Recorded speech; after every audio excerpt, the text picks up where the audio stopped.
2017 has been a great year for LEGO fans. We got a new UCS Millennium Falcon, a re-release of the Taj Mahal, and 2 LEGO movies, but as themes as a whole, Ninjago is easily one of this year's best. With a total of 3 set waves, there's a lot of great sets from Ninjago this year, and today we're going to be looking at the best of the best. Hey guys, Hfmasters here, today taking a look at the top 10 LEGO Ninjago sets of 2017. The Water Strider is the small set on this list, but it comes with a huge impact. Arguably the best set of 2017 at its price point, the Water Strider featured a 360-degree rotating cockpit, a 6-stud shooter, 4 opposable legs, and one of the most unique designs Ninjago's ever seen. And for those in the US, the price per part ratio of the set being $30 and including 494 pieces made the set an undeniable deal and earned the set a spot on the list. A lot of you may be surprised to see this set so low on the list, but hear me out on this first. The Green Ninja Mech Dragon is a great set, but it struggles to compete with its counterparts. When you compare it to the other sets, it feels very small and far too downscaled, even when compared to the Water Strider. However, that doesn't change that the set itself does look phenomenal. Despite the major downsizing, it actually manages to retain a lot of the key characteristics of the full-scale dragon, while packing in play features such as stud shooters, a whipping tail, and pop-out thrusters. And it comes with great minifigures such as Lloyd fully equipped with everything in his ninja garb, Sensei Wu, and Garmenton with his robes, which allows it to edge out the Water Strider and make it to number 9. When the first trailer dropped for the Lego Ninjago movie, the one mech which caught everyone's attention was the Garmenton, and when the set was released, it did not disappoint. The shaping and design of the set is great, and while it is much harder to pose than most sets, you can get some actual dynamic poses out of it. Like the other sets, the set does have cool play features such as a chomping jaw and 2 spring-loaded missiles. Plus, the set comes with a surprisingly good hot noodle dog stand as well as some exclusive minifigures, but what keeps this set at number 8 is that lacking of articulation. As I said before, tanks from LEGO are almost unprecedented because they are military based, but the ice tank is the closest we've come. With the rotating ice maker and 6-stud shooter on the cannon, the ice tank once again has the cool play features like the other sets, and while the minifigure selection really isn't the greatest, there is an exclusive Shark Army angler. But what really makes this set for me is the design. The shaping and designing required to get each angle worked out perfectly and create an extremely unique looking vehicle which stands out among the others and translated perfectly to set form, allowing it to edge out the Garmenton.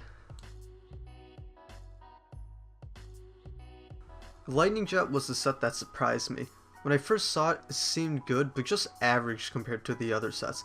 However, with the set in hand, I was shocked at how good it actually is.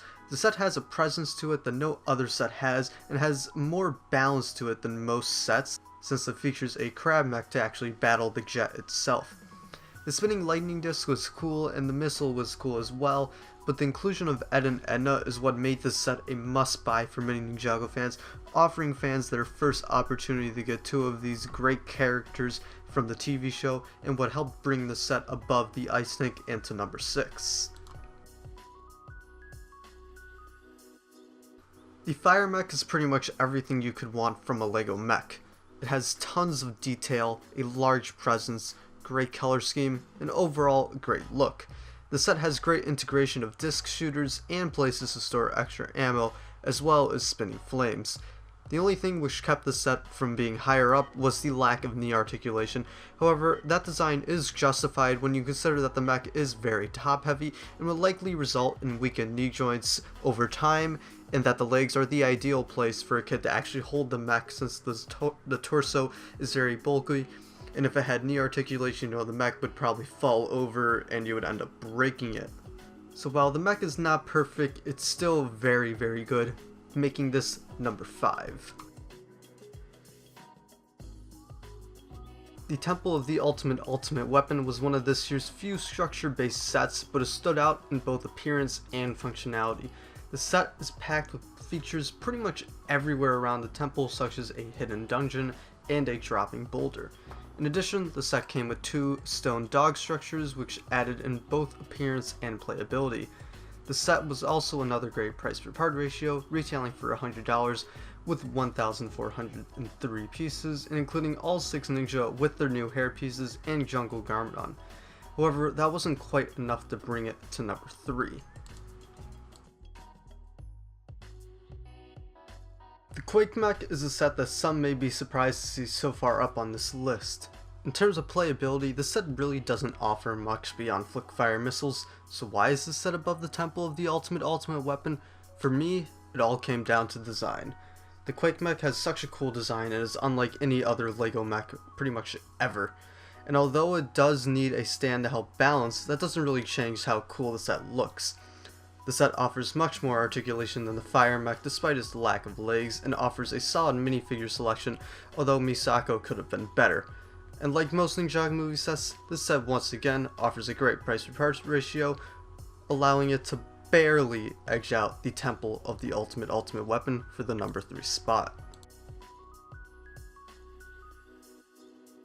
The Destiny's Bounty is one of the best sets of 2017. It's the 3rd reincarnation of the beloved ship and is in my opinion the best one. The level of detail in this set despite its downscaling is phenomenal, and the playability is even better. The entire deck can be removed to reveal an interior with tons of details and weapons, and the cabin section is modular and it can be removed to offer easier access to the dojo and the rest of the upper section. The set also includes all of the ninja and their full gis, sensei wu, and the ultimate weapon. Had this been any other year, the set would have been easily number 1, but since this is 2017, the set does end up taking the number 2 spot. Before going on to number 1, I want to mention a couple honorable mentions.